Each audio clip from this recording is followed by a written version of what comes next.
얼마 전 북한 김정은 국방위원장의 건강 상태가 큰 이슈가 됐었죠. 30대 젊은 지도자의 갑작스런 잠적이 많은 추측을 불러일으켰는데요. 그의 체형과 가족력을 감안해 볼 때 가능성이 높은 것으로 지목됐던 병이 있습니다. 젊은 세대도 결코 안심할 수 없는 돌연사의 주범 심근경색증인데요. 생명과 직결되는 질환인 만큼 그 증상과 대처 방법, 그리고 무엇보다 예방법에 대해 확실히 아는 게 중요합니다. 그래서 오늘 토크닥터 토닥에서는 순환기내과 조재영 선생님과 함께 심근경색증에 대한 이야기 나눠봅니다. 선생님 안녕하세요. 네, 안녕하세요. 반갑습니다.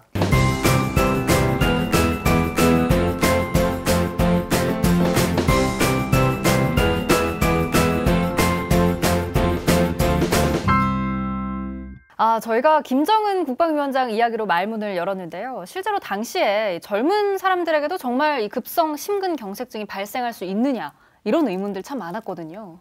네, 저도 그런 질문 많이 받았습니다. 그런데 심근경색증 젊은 사람들에게도 충분히 올 수 있습니다. 심내혈관의 가족력, 가족성 고지혈증, 조절되지 않는 고혈압 등의 인자들이 있는 경우 30대라도 충분히 심근경색증 발생할 수 있습니다. 네, 이 심근경색증은 우리나라 사망 원인 2위, 또 돌연사 1위에 해당하는 질환으로 알고 있는데요. 젊은 사람들에게도 나타난다니까 사실 저도 조금 겁이 납니다. 그렇죠. 그런데 이 평소에 어떤 분들이 좀 더 주의를 기울여야 할까요? 심근경색증의 위험 요인으로는 고혈압과 이상지질혈증 또는 고지혈증, 비만, 당뇨병, 동맥경화증과 같은 선행질환이 있고요. 가족력이 있거나 흡연자인 경우, 그리고 잘못된 식습관을 가지고 있거나 운동량이 부족하신 분들, 또 스트레스가 많은 분들도 주의가 필요합니다. 제 이야기를 듣고 걱정하는 분들이 계실 텐데요. 심근경색증 역시 여느 병과 마찬가지로 평소 자기관리를 철저히 하고 선행질환 예방에 신경 쓰는 게 무엇보다 중요합니다. 네, 우리가 다 잘 아는 건강한 생활 습관 잘 실천하는 게 중요할 텐데요. 그런데 말씀해주신 선행 질환들 중에 이 동맥경화증, 다른 것들에 비해서 조금 생소하거든요. 이건 어떤 건가요? 네, 아주 좋은 질문 해주셨는데요. 우리가 오늘 살펴보고자 하는 급성 심근경색증의 주 원인이 바로 동맥경화증입니다. 관상동맥의 벽에 콜레스테롤이 쌓이면은 이를 둘러싸는 섬유성 막이 생기는데, 이 섬유성 막이 갑자기 파열되면 콜레스테롤이 혈관으로 노출되게 돼요.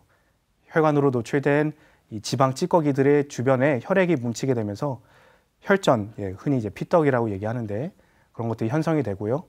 이 혈전으로 인해 관상동맥이 막히게 되면 심장 근육의 산소와 영양 공급이 중단되어서 심근이 괴사하게 됩니다. 와, 선생님 답변 듣고 보니까요. 제가 정말 알찬 질문 했네요. 네, 자연스럽게 심근경색증이 어떻게 진행되는지까지 설명이 된 것 같은데요. 정리하자면 일명 피떡이라 불리는 혈전 때문에 심장 혈관이 좁아지면서 심근경색증이 유발된다. 이렇게 알면 될까요? 네, 그렇습니다. 다시 한번 설명을 드리자면 우리가 흔히 말하는 급성 심근경색증은 바로 관상동맥이 혈전에 의해서 갑작스럽게 막히게 되고, 이 관상동맥을 통해 산소와 영양분을 공급받던 심장 근육이 손상을 입는 상태를 말하는 겁니다. 심근경색이 무서운 이유는 즉각적인 치료가 이루어지지 않으면 치명적인 결과가 나타나기 때문인데요. 보통 병원에 도착하기 전에 약 절반 가까이가 오시지도 못하고 돌아가시고, 치료를 받으시더라도 사망률이 5에서 10%에 이릅니다. 또한 심장 근육이 심하게 망가지지 않은 경우라도 심근경색이 발생한 지 수시간에서 수일 이내에 심각한 부정맥이 발생하여 돌연사를 할 수가 있습니다.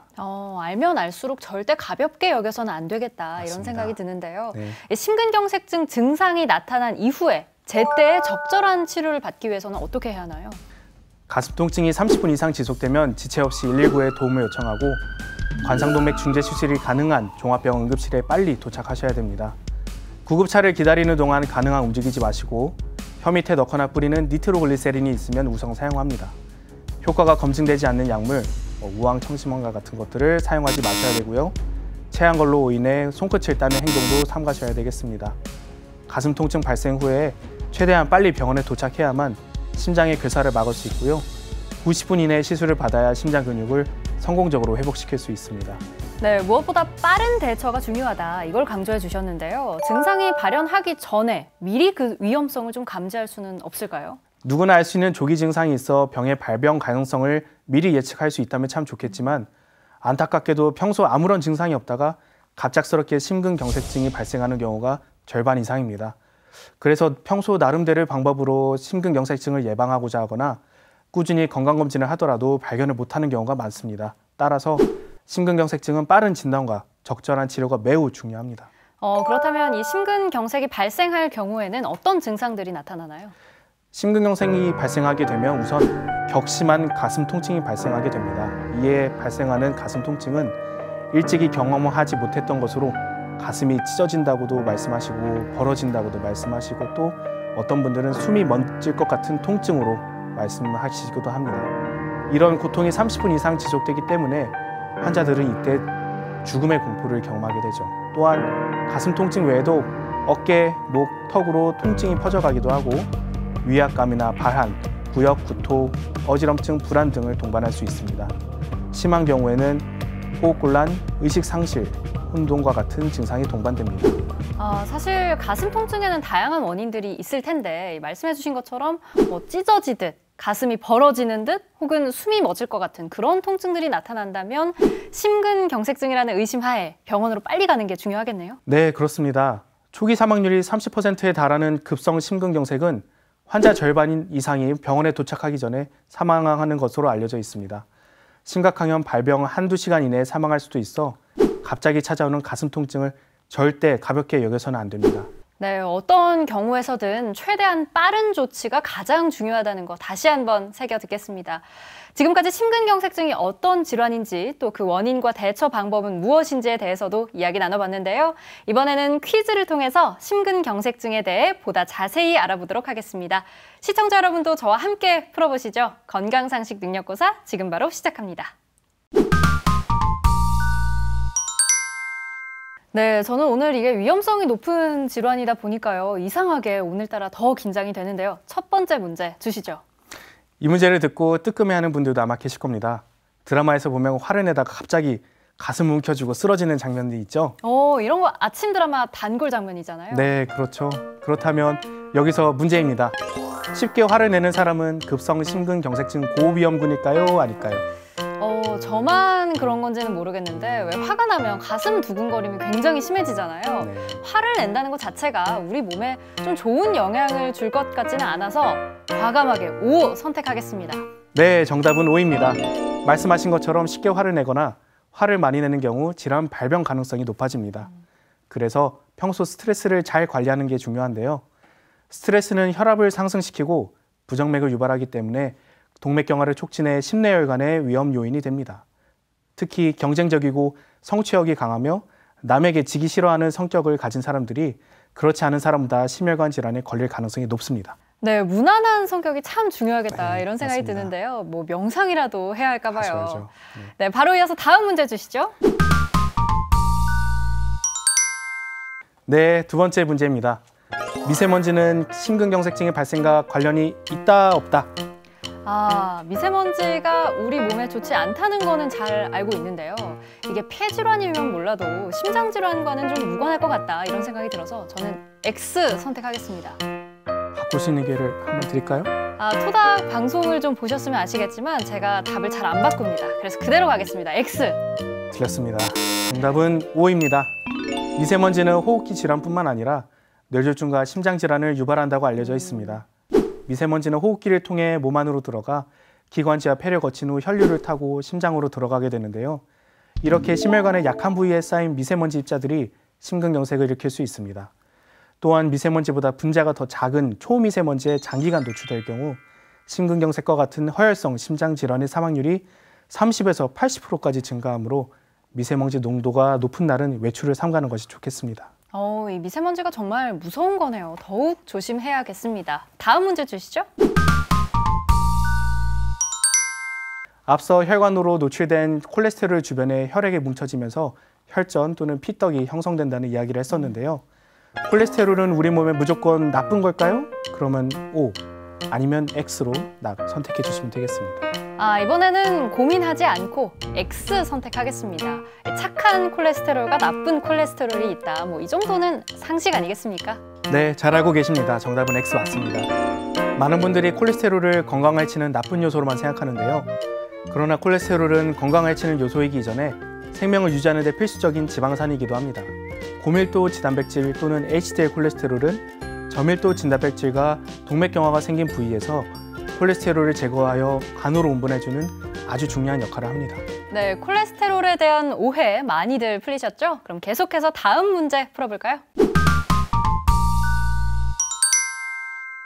채식만 하는 사람은 심근경색에 걸릴 확률이 낮다. 이번 문제도 좀 알쏭달쏭한데요. 평소에 시험 문제 내면 학생들이 어려워하죠. 아닌가요?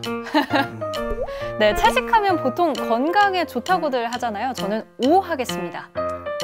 아마 많은 분들이 김문정 아나운서 같은 선택을 하셨을 것 같은데요. 정답은 X입니다.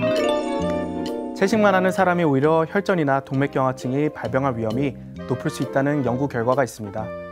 2011년 4월 미 연구팀 발표에 의하면 과거 30년 동안 채식하는 사람들이 심장마비와 뇌졸중을 유발하는 혈전증과 동맥경화증 발병 위험이 높은 것으로 나타났는데요. 채식주의자들은 철분과 아연, 비타민 B12와 같은 일부 중요한 영양소가 부족한 경향에 강하고요.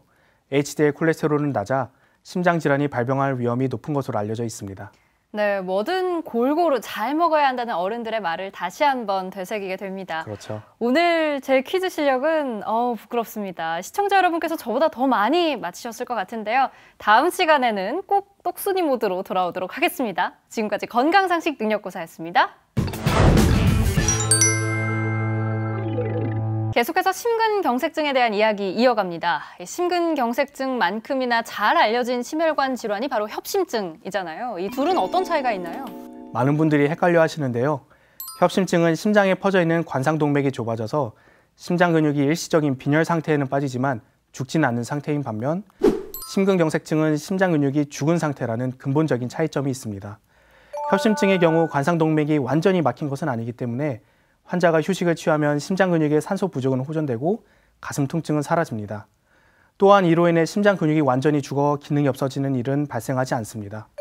그러나 심근경색증이 발생하게 되면 일부 심장 근육은 영구적으로 죽게 되어 기능을 상실하게 됩니다. 또한 심장이 효과적으로 펌프 작용하지 못하여 점차 심부전으로 진행되어 드물게는 급사를 일으킬 수 있습니다.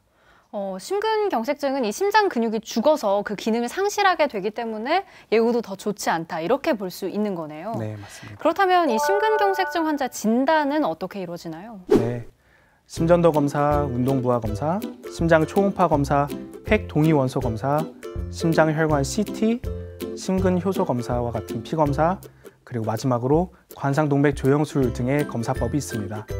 그중에서 심근경색증을 확진할 수 있는 가장 확실한 검사는 직접 눈으로 혈관을 확인해서 치료를 할 수 있는 관상동맥 조영술입니다.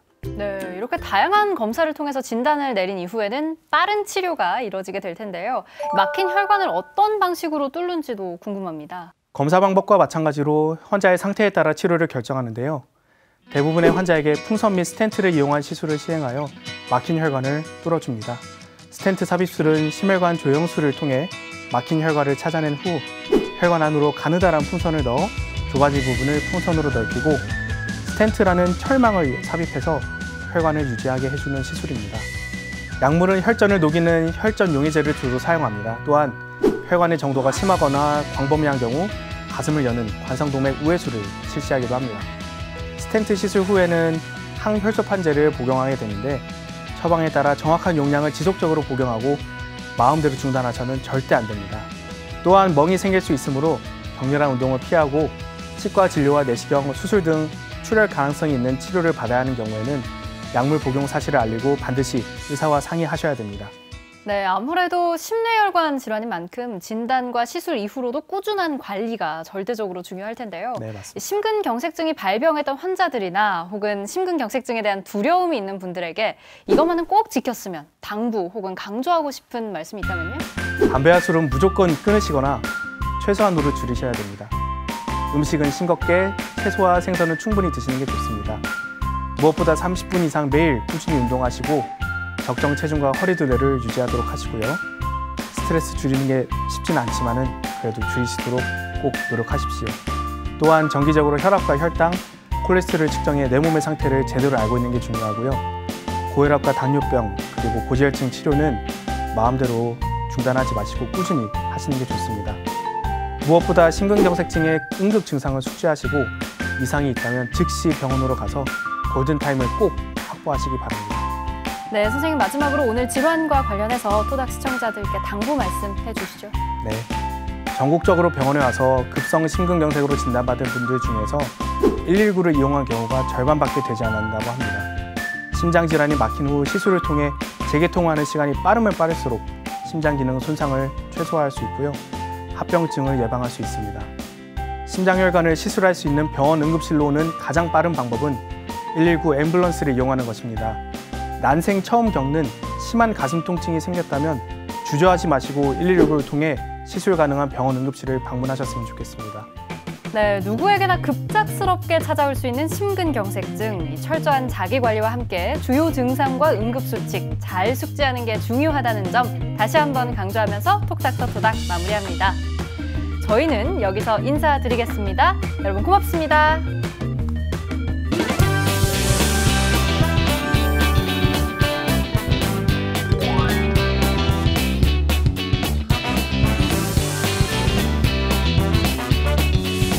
네.